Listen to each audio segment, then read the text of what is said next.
Assalamualaikum warahmatullahi wabarakatuh. Perubahan kualitas hidup. Kita bedakan antara IKH, indikator kualitas hidup, dan IPM, indeks pembangunan manusia. Indeks pembangunan manusia adalah pengukuran berdasarkan komponen. Pertama, komponen harapan hidup, yaitu rata-rata anak lahir hidup dan anak yang masih hidup. Komponen kedua, pengetahuan, yaitu angka buta huruf dan lamanya sekolah. Komponen ketiga, standar hidup, yaitu konsumsi real dari masyarakat. Nah, IPM ini digunakan untuk mengklasifikasi apakah sebuah negara sebagai negara maju, sebagai negara berkembang, atau negara terbelakang. Sebagaimana kita telah ketahui bahwa IPM negara kita sudah diukur oleh Badan Dunia untuk Pembangunan, yaitu United Nations Development Program atau UNDP. Misalnya pada tahun 2019, nilai kita adalah 0,715. Ini menempati peringkat ke 113 dari 189 negara. Ini yang sulit dimengerti ya. Padahal Indonesia memiliki tanah yang subur dan berbagai macam kekayaan alam yang melimpah, yang seharusnya menopang IPM bangsa Indonesia. Dalam kekayaan alam, Indonesia itu menempati nomor 1 di Asia Tenggara dan nomor 10 di dunia. Namun mengapa Indonesia tidak mampu meningkatkan pembangunan manusia menjadi peringkat 1 di Asia Tenggara dan peringkat 10 di dunia? Kembali kita ke masalah agama. Mungkin ya kita ini kurang bersyukur ya dengan apa yang diberikan Tuhan. Tidak serius mengelola kekayaan alam yang kita miliki sehingga derajat kita bangsa Indonesia turun drastis. Seperti yang tertulis dalam Quran Surat Ibrahim ayat 7. Dan ingatlah tatkala Tuhanmu memaklumkan. Sesungguhnya jika kamu bersyukur, pasti kami akan menambah nikmat kepadamu. Dan jika kamu mengingkari nikmatku, maka sesungguhnya azabku sangat pedih. Azab itu sebetulnya tidak selalu di akhirat ya, di dunia pun ada. Misalnya nih di masa lalu bangsa Israel telah diselamatkan oleh Rasul Musa dari penjajahan selama 4 abad. Namun mereka setelah dimerdekakan oleh Musa kembali membantah perintah Tuhan. Kita lihat dengan peristiwa Samiri yang menyembah sapi. Bangsa Indonesia pun mengalami hal itu dengan konteks yang berbeda. Kita dijajah hampir 4 abad ya, 350 tahun. Namun setelah merdeka tidak disyukuri, sehingga kita ditimpakan azab. Ada dalam Quran itu ada Al-Baqarah ayat 58-59 peringatannya dari agama. Nah, mayoritas dari kita bangsa Indonesia sangat jauh dari kenikmatan. Banyak yang sulit menjadi kaya. Banyak anak yang tidak dapat pendidikan dengan baik. Banyak yang tidak dapat uang untuk kehidupan layak. Tidak seperti bangsa-bangsa lain yang tanah airnya kaya raya seperti kita nih. Mereka dapat menikmati sendiri kekayaan alam yang mereka punya, bahkan berbagi dengan bangsa-bangsa lain. Nah itu IPM, Indeks Pembangunan Manusia. Sekarang IKH, Indeks Kualitas Hidup. Oleh Badan Dunia WHO, World Health Organization, mendefinisikan kualitas hidup adalah persepsi individual dalam hidup ditinjau dari konteks budaya dan sistem nilai di mana mereka tinggal dan berhubungan dengan tujuan hidupnya, harapannya, standar hidupnya, dan apa yang menjadi perhatiannya. Kualitas hidup seseorang dipengaruhi oleh faktor internal dan eksternal. Internal adalah cara berpikir kita yang kita miliki, eksternal adalah lingkungan luar kita yang masuk ke dalam cara berpikir kita. Hal yang penting yang menentukan kualitas hidup adalah kemampuan kita menikmati semua yang kita ingin lakukan. Misalnya berjalan, berbicara, melihat, merasakan semua yang menjadi kualitas hidup kita. Nah, untuk faktor internal dalam kualitas hidup ada dalam terungkap ketika Rasulullah menjenguk seorang yang sedang sakit.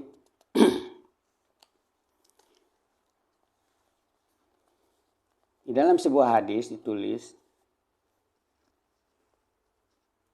beliau berkata kepada yang sakit, "Semoga penyakitmu ini menjadi penawar dosamu." Namun orang itu menjawab, "Tapi ini adalah demam yang menggigil, yang menimpa orang tua yang sudah kurus, yang bisa menyeret ke lubang kubur." Mendengar keluhan orang itu, Rasulullah berkata, "Kalau demikian anggapanmu, maka akan begitulah jadinya." Al-Hadis. Nah, kualitas hidup satu tempat berbeda dengan tempat lainnya. Juga berbeda dari satu waktu ke waktu lainnya. Di padang rumput, orang berkualitas bila punya kuda. Di padang pasir, bila punya unta. Dan di padang padi, bila punya kerbau. Di kampung dengan udara yang segar, nyenyak tidur di kamar bilik. Di kota nyaman bila ada AC dan kamar tembok. Dulu orang sudah cukup berkualitas bila punya sepeda. Sekarang orang berkualitas bila punya motor. Dan seterusnya. Bila punya mobil. Dan seterusnya. Semua mesti sesuai kenyataan dan harapan hidupnya dalam menjalankan roda kehidupan sehari-hari. Untuk faktor eksternal dikemukakan dalam ayat An-Nahl 80 yang artinya, "Dan Allah menjadikan bagimu rumah-rumahmu sebagai tempat tinggal, dan Dia menjadikan bagi kamu rumah-rumah kemah-kemah dari kulit binatang, ternak yang kamu merasa ringan membawanya di waktu kamu berjalan dan waktu kamu bermukim. Dan dijadikannya pula dari bulu domba, bulu unta, dan bulu kambing, alat-alat rumah tangga, dan perhiasan yang kamu pakai sampai waktu tertentu." Nah, kita coba komponen-komponen yang diharapkan bisa meningkat di negeri ini.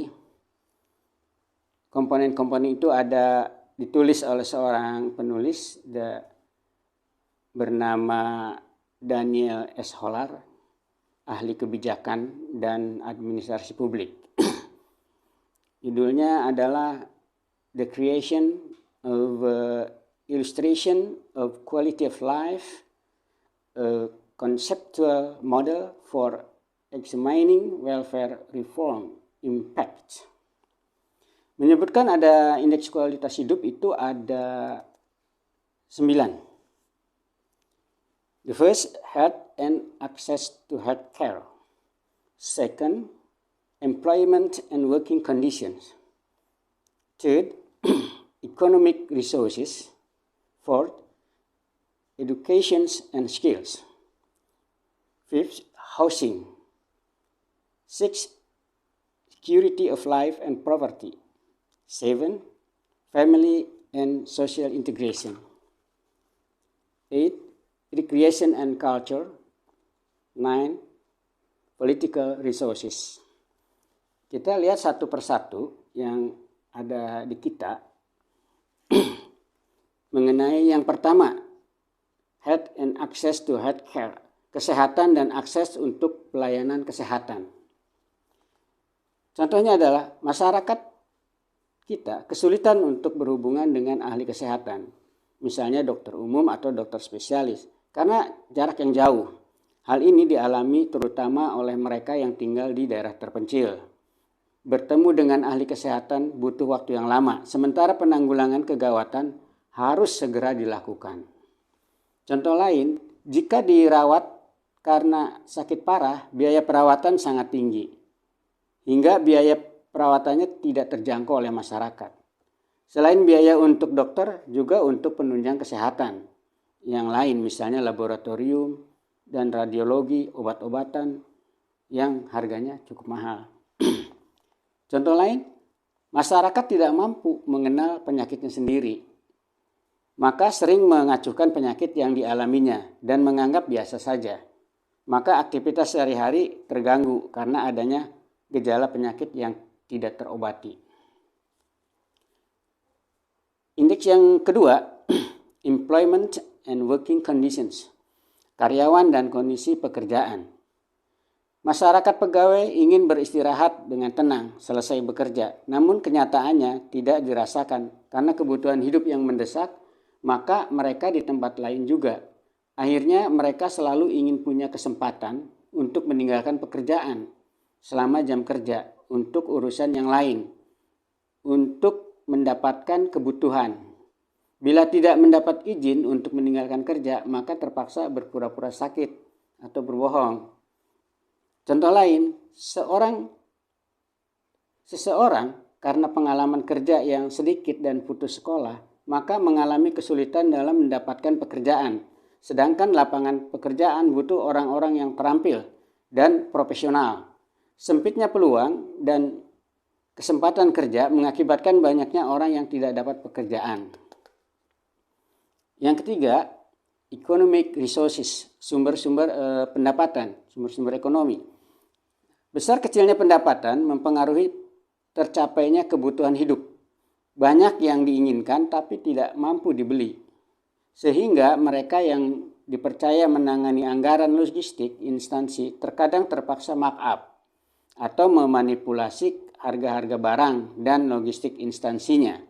Mereka yang berwenang menangani keuangan terpaksa korup, mengambil yang bukan haknya.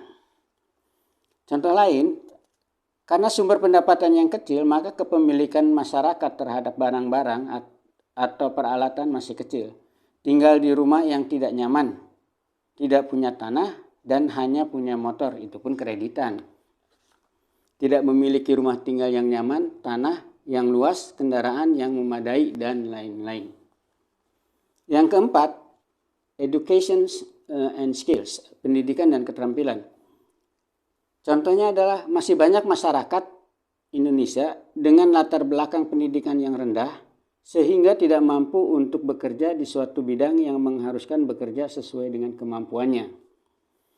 Contoh lain, banyak juga yang memiliki sertifikat pendidikan tinggi namun tidak berkualitas. Akibatnya tidak terampil bekerja. Tahun dan lama waktu dalam penyelesaian pendidikan seharusnya sesuai dengan bidang yang dipelajarinya. Namun kenyataannya terlalu singkat sehingga tidak siap pakai dalam pekerjaan. Contoh lainnya adalah untuk memiliki sertifikat yang tinggi terkadang menempuh jalur yang tidak lazim. Tidak ada proses belajar mengajar di kelas, tapi ijazah didapatkan. Sehingga intelektual dan keterampilan dengan sertifikatnya tidak sejalan.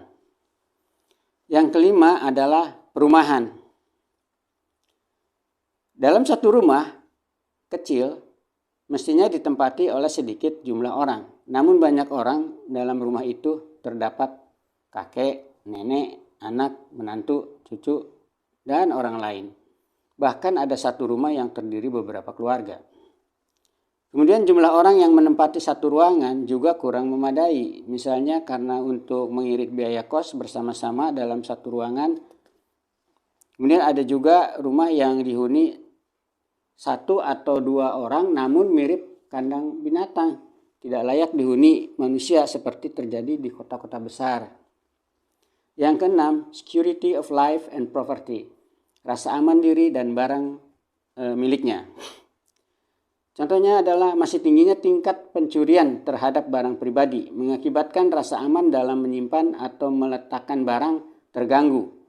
Misalnya menyimpan motor atau mobil harus dengan kunci ganda. Untuk meningkatkan rasa aman diri dan barang miliknya, pada umumnya rumah-rumah di masyarakat kita memiliki pagar. Bagi yang memiliki perusahaan masih ada kecemasan akan adanya kemungkinan hukum perselisihan keributan yang mengakibatkan aset-aset hilang dan tidak dapat memilikinya lagi. Yang ketujuh, family and social integration, keluarga dan integrasi sosial. Hubungan dengan teman dan relasi kurang harmonis karena tidak adanya saling percaya satu sama lain, dan juga masih banyak misalnya pengusaha tidak memberikan kepercayaan pada pekerjanya, baik tingkat manajer maupun di tingkat buruh. Contoh lainnya, hubungan yang harmonis atau tidak harmonis sangat berpengaruh dalam kehidupan keluarga besar. Status perkawinan seseorang mempengaruhi kenyamanan seseorang. Mungkin akan lebih baik bagi pribadi seseorang dengan status janda. Namun karena lingkungan sosial tetap saja menganggap janda berada di bawah status menikah, maka menimbulkan ketidaknyamanan dalam integrasi sosial atau dalam pergaulan. Yang kedelapan, recreation and culture, rekreasi dan budaya. Dalam beraktivitas, sebagai contoh ya, dalam beraktivitas selayaknya diselingi waktu-waktu santai untuk menikmati ketenangan jiwa dan pemikiran yang jelimet. Pada orang tertentu yang sedang berjuang, berusaha, berdagang atau berwirausaha, agak kesulitan untuk mendapatkan hal tersebut karena selalu ada dalam pikiran walaupun tidak dalam bekerja. Terkadang ya. Yang contoh kedua, perjalanan liburan harus terjadwal, misalnya setahun sekali libur bersama keluarga atau sendirian ke suatu tempat bersejarah atau ke puncak gunung untuk kesenangan saja. Sebagian masyarakat kecil jarang punya budaya seperti itu. Terbentur keuangan dan urusan lain yang lebih penting baginya. Yang kesembilan, political resources, kehidupan sosial politik. Memiliki keanggotaan dan keikutsertaan dalam organisasi atau partai politik akan menambah kualitas hidupnya. Namun sayang kondisi partai politik di Indonesia ini jauh dari harapan sehingga tidak dapat menampung banyak orang dalam berpartisipasi membangun negeri. Ditambah lagi sistem keluarga dan pemilik modal partai lebih mendominasi sehingga membuat anggota lain tidak nyaman dalam partai tersebut. Kemudian di masyarakat sosial, kurangnya penyelesaian atau keluhan komplain, tidak adanya tempat yang menguntungkan untuk berdagang, maka banyak para pedagang memilih berdagang di pinggir jalan. Sehingga pengatur jalan tidak mampu menyelesaikan komplain dari pengendara mobil yang melintas sehingga terjadi kemacetan. Demikian juga kesulitan mewujudkan komplain jalan-jalan yang banyak rusak yang mengakibatkan kurang lancarnya aktivitas bisnis sehari-hari. Nah, untuk saat ini kebanyakan masyarakat Indonesia yang mayoritas Islam dengan mata telanjang ya memiliki kualitas hidup yang rendah. Jadi menjadi bahan renungan bagi para pemimpin negeri atau umara dan bagi para cendekiawan atau ulama dalam berbagai bidang kehidupan. Nah, bagaimana membuat suatu instrumen-instrumen untuk mengukur kualitas hidup yang lebih baik dan diimplementasikan dalam kebijakan-kebijakan yang tepat. Perjalanan bangsa Indonesia untuk mencapai kualitas hidup masih panjang, tetapi jalan menuju ke sana harus direncanakan. Nah, terungkap dalam kata-kata mutiara sebagai berikut. If you fail to plan, you are planning to fail. Jika engkau gagal membuat rencana, berarti engkau sedang merencanakan kegagalan. Nah, setelah berencana kita ambil yang terbaik dari yang akan kita jalankan.